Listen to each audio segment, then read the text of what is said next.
Hello everyone, welcome to the next episode of the Enthu English Podcast. I'm your host, Claudia Warriors, your Enthu English coach, and I'm here today to share with you a tiny bit of knowledge that will support your new learnings as you continue developing your fluency in English. Specifically, we're going to soar. So fly high, soar across the landscape of spontaneous exchanges and practical tips on how to take flight toward fluency. Our metaphor of the day is, as you may have noticed, flying. Now, I want you to reflect for a moment on your level of fluency when you, and that's an important bit, when you find yourself in spontaneous interactions, when there's no time to prepare, but you're forced to respond in the moment to what's happening right in front of you. My question is, how confident are you in your ability to speak English spontaneously? Reflect on it for a moment, and don't worry, no matter where you see yourself, however you rate yourself, there's a learning technique to help guide your efforts and, let's put it that way, bring order to the chaos. I'm going to stick with our flying metaphor, and sticking with it, picture yourself on a magic carpet. High up in the air, you have the luxury of looking down on a vast expanse of land and sea beneath you. And it's from this exact perspective that we're going to look at the language today in today's episode, using the flying carpet to get closer to hand-picked spots, paying attention to the detailed features of the linguistic landscape. Get ready, please, because for the next few minutes we'll be zooming in on different language chunks and sentence chunks that play a functional role in our daily communication.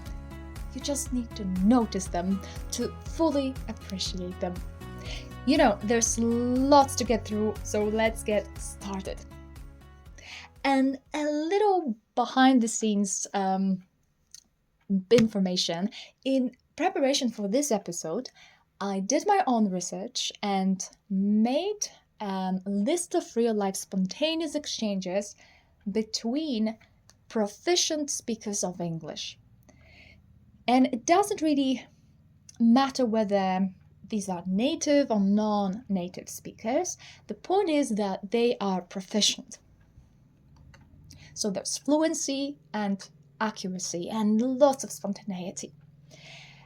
And what about this research? Well, I conducted this research because I wanted to show you how much you can learn from such free-flowing interactions in which two individuals contribute to the conversation using information of different kinds, clues, details, really anything that's given to them verbally, all of which is right there for the taking, up for grabs, as if handed to them on a silver platter, to put it idiomatically.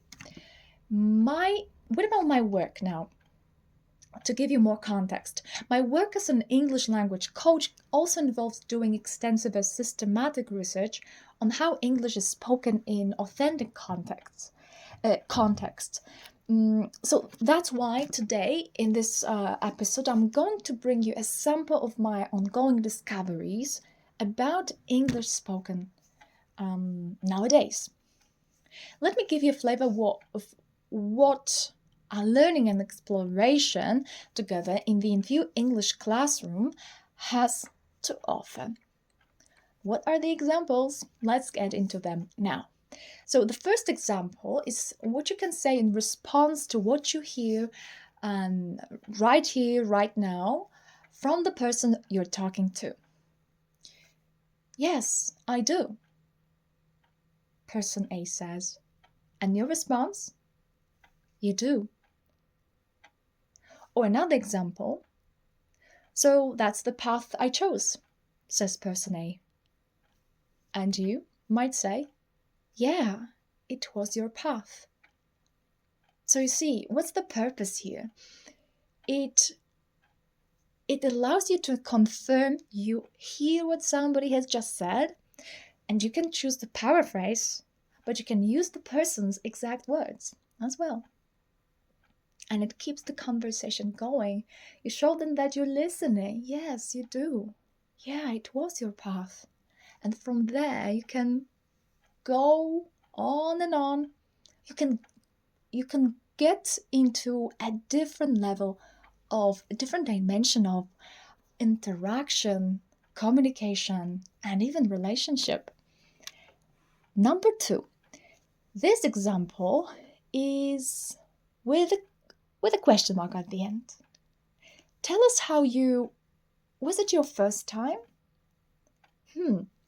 I suggest feel free to change your sentence halfway through. Surprised? Surprise, surprise. Why not? Play around and let your thoughts evolve as you're trying to make sense of what to say next. Aren't we doing this in our native languages? There's another example, very similar. So the introduction is in the affirmative sentence. That must have felt, how did it feel? And here instead, you give up on making an assumption and go on to ask a direct question. Okay, number 3. This example is actually the other way around because you start with a question and finish with an affirmative sentence. And it goes something like this. Am I right thinking it was your very first time? That's quite something. Here I encourage you to go ahead and make an assumption about something you've just heard, taking into account what you might know about the person, and follow it with a compliment without letting someone finish or maybe confirm or answer the question, because you already know or expect what the answer is, and you want to follow it up with a compliment to sort of complete your response or reaction. Number 4. The example is, suddenly you're climbing to such heights. What is it about? Climbing to such heights? What comes to your mind? What kind of feature is it in English? I'm fascinated with this feature of English. It's about metaphors, idiomatic language. I have another episode about idioms. It's actually the previous episode, 27. So how to use idiomatic language to sound more proficient, fluent, and confident.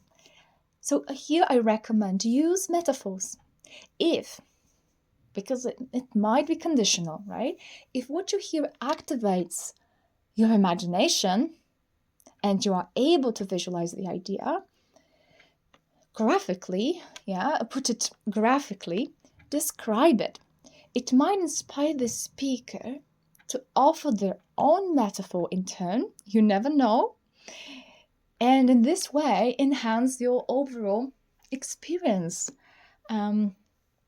of running this kind of exchange. There's more flow. You put more, or you invite more flow into the conversation thanks to this. Number 5, and there are in total 7 examples that I prepared for you. Number 5, and again, we start with an affirmative sentence and finish with a question. You said you were green when you headed out there. What were the first few months? What's the purpose?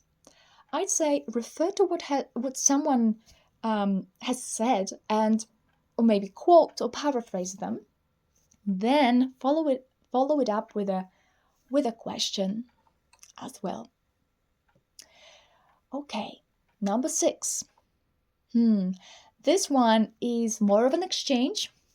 So person A says, person B responds. So he asked you what your favorite philosopher is.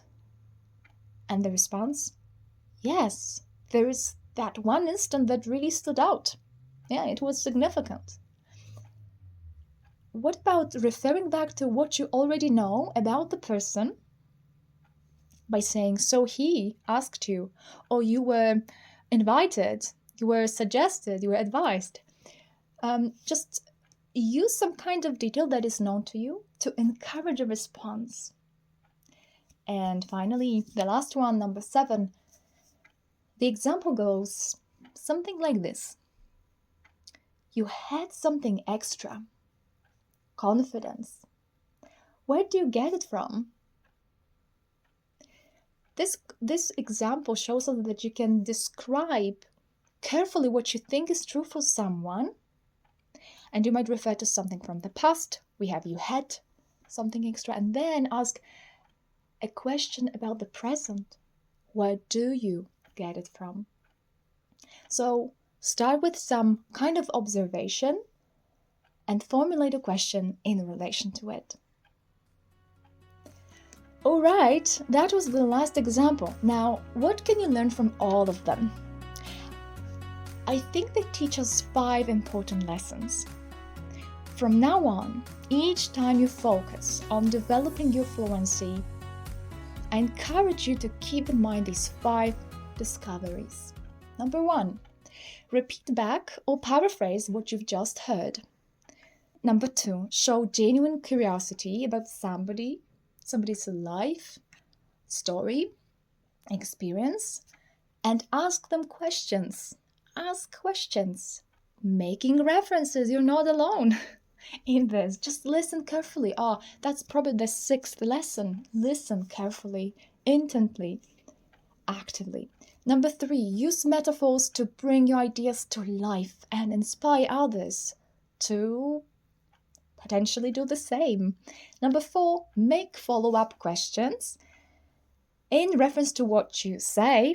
So again, remember, you might start with a statement, affirmative statement, and follow it up with a question, or do it the other way around. When you're not sure about something, making an assumption, ask a question, then make a comment.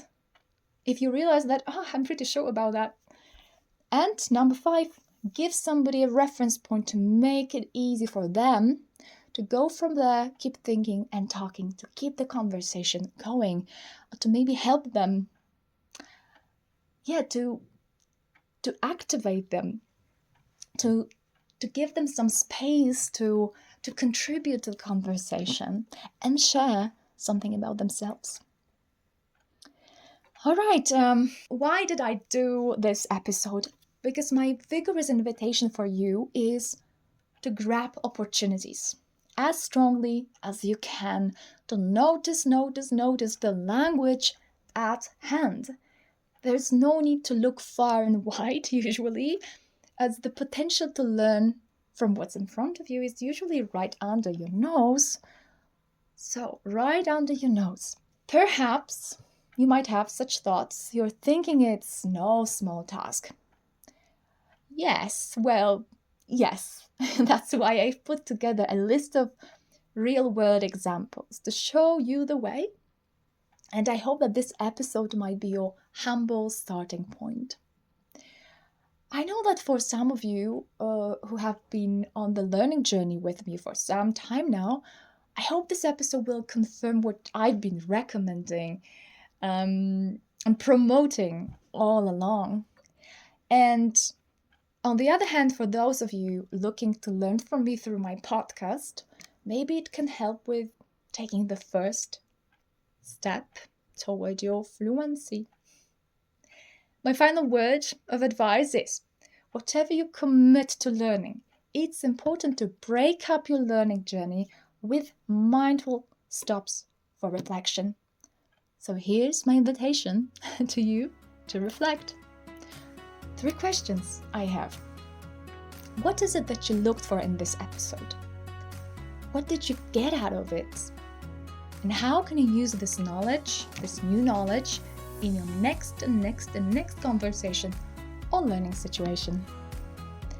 Thank you so much for today. I'll be back with a fresh dose of learning and communication tips, of fresh perspectives on grammar and vocabulary, as well as real word observations on how English is spoken today.